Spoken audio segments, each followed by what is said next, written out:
Nagtaka yung doktor sa akin kasi sabi niya, 4 years? Ikaw, 4 na taon na raw simula nagpa-check up ako sa kanya eh. Pero nagpapa-general check-up ka, dun nga lang sa Oo, dun sa iba, pero hindi ko naman nararamdaman yung ganito mo eh. Oh. Yung parang nanginginig ako na hindi ko mapaliwanag. Noon, manginginig ako saglit lang, pero 2 days nakatanggal na. Ngayon, naisip ko na, kanina madaling araw, sobra talagang pangangatog ko. 3 hours. Maubusan na ako ng parang nag-ano na yung puso ko eh. Ininom ko na kahit medyo mainit ang tubig para pumasok sa katawan ko yung init. Maliligo na nga sana ako ng mainit eh. Kaso wala pa, kulo pa lang yung tubig. Nagana ko 2 baso. Ininom ko nang ininom. Lalapag ko ng baso, natatapon. Tinanong ko yung doktor, tinanong ko ng doktor, bakit daw ngayon ako nagbalik? Sabi ko kasi, Dok, after nung natin, session sa iyo, yung general check-up ko sa iyo, naging okay ako, wala akong naramdaman kasi nagkaroon kami ng basketball. Ilang taon yun, 3 years yata o 4 years kami naglalaro.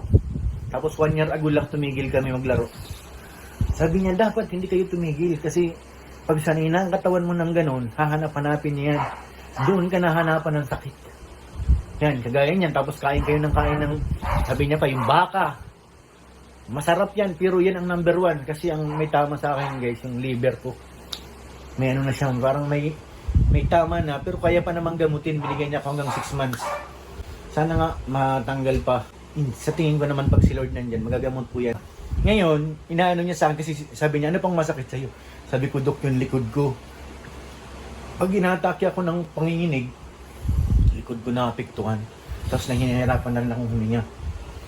Sabi niya, may restahan din kita ng gamot, pero bibigyan kita ng ng 7 days na bawal akong lumabas.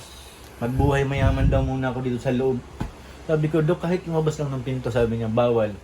Dito ka lang, manood ka, higa, pag nantok matulog. Huwag mong pilitin ang sarili mo. Yun ang para magpahinga yung katawan mo habang nagiinom ka ng gamot. Yung parang sa yung sa, ano ba tawag yun? Baga. Kasi parang may spot yata na nakita eh. Pero 7 days lang ang binigay niya na nagagamutin. Antibiotic binigay sa'yo. Pag nag-clear na yung nun, sa 11 na balik ako doon. Tapos sinabihan niya, ito masakit din. Kala ko walang epekto may x-ray. Meron din pala. Yun yung masakit eh. Nung ginanginig ako. Kasi ngayon, sabi niya, pag natapos yung 7 days, sabi niya sa akin, maglaan ka every morning or hapon, 30 minutes, maglakad ka sa Bagasbas. Lakarin mo back and forth hanggang dyan sa may GMF. Nahalabas lahat yung mo dun. Parang iba ko kasi wala naman kayong basketball na eh. Yun ang mo, maglakad kayo, kasama mo si misis mo. Mag-jogging 30 minutes a day. So yun guys, ito yung pong update. Sa akin sana makuha ng gamot. Yung sa liver ko, naasahan ko na 6 months kasi medyo matagal. Pero okay lang, importante magamot.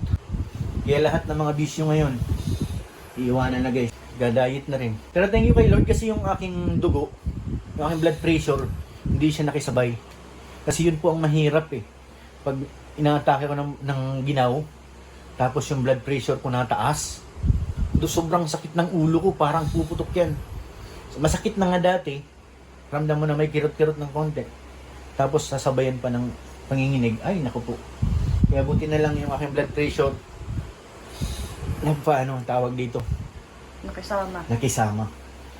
Kaya yun, pag-pray nyo po. Sana sa 11 maging clear na yung aking pagbalik doon, aking x-ray. Abangan nyo sa vlog ni Sigmaya kung ano mangyayari sa 11. At saka sa gagawin ko dito kasi hindi daw talaga ako pwedeng kumilos eh. Kahit lumabas bawal, dito lang. Ang ng doktor, halo-halo eh. Sa doon yung kulang sa pahinga, liver fatigue.